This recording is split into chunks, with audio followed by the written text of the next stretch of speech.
కేంద్రం సహకరించకపోయినా ధాన్యం కొనుగోలు చేస్తున్నామన్నారు సీఎం రేవంత్ రెడ్డి. తనను కలిసిన సిపిఐ నేతలతో సీఎం ఈ వ్యాఖ్యలు చేశారు. మొక్కజొన్న దిగుబడి ఈ సంవత్సరం బాగా వచ్చిందని, అయితే కేంద్రం మొక్కజొన్న కొనుగోలు చేయడం లేదని తెలిపారు.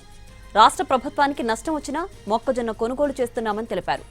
కనీస వేతనాల పెంపుపై ధన్యవాదాలు తెలిపేందుకు సిపిఐ నేతలు సీఎం రేవంత్ రెడ్డిని కలిశారు.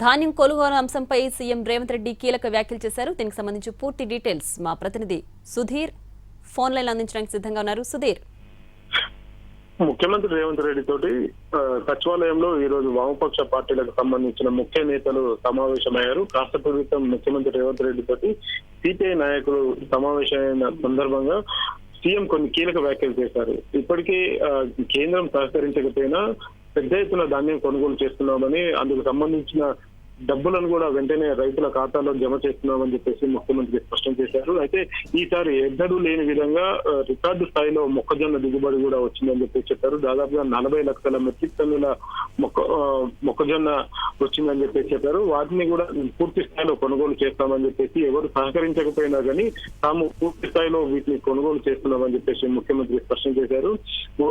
ప్రభుత్వానికి నష్టం వచ్చినా కానీ మొక్కల కొనుగోలు చేస్తామని చెప్పేసి ఆయన స్పష్టం చేశారు. అయితే వాస్తవానికి సిపిఐ నాయకులు ఇటీవల రాష్ట్ర ప్రభుత్వం కనీస వేతనాలను, అంటే ఎవరైతే కార్మికులు కనీస వేతనాలకు తక్కువగా జీతాలు తీసుకుంటున్నారో వారందరికీ కూడా సుమారుగా 1500 నుంచి 2000 రూపాయల వరకు వారి కనీస వేతనాలను పెంపుదల చేసింది. వాటిని 3 రకాలుగా కూడా పెంచింది వేతనాలను. వాటికి అందుకు సంబంధించి కనీస వేతనాలు పెంచినందుకు ముఖ్యమంత్రి రేవంత్ రెడ్డికి వీరు ధన్యవాదాలు తెలిపేందుకు సిపిఐ నాయకులు అయితే వచ్చారు. కాసేపట్లో సిపిఎం నాయకులు కూడా ముఖ్యమంత్రి రేవంత్ రెడ్డి తోటి సమావేశం కానున్నారు. వారు కూడా రాష్ట్రంలోని ప్రజా సమస్యల మీద ముఖ్యమంత్రి రేవంత్ రెడ్డికి ఒక వినతి పత్రం ఇచ్చినట్లు కూడా తెలుస్తుంది.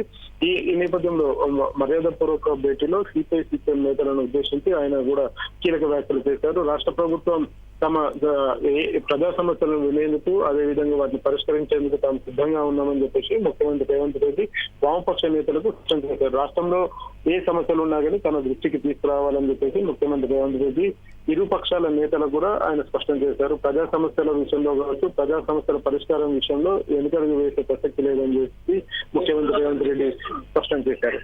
Right Sudheer, thanks for the updates.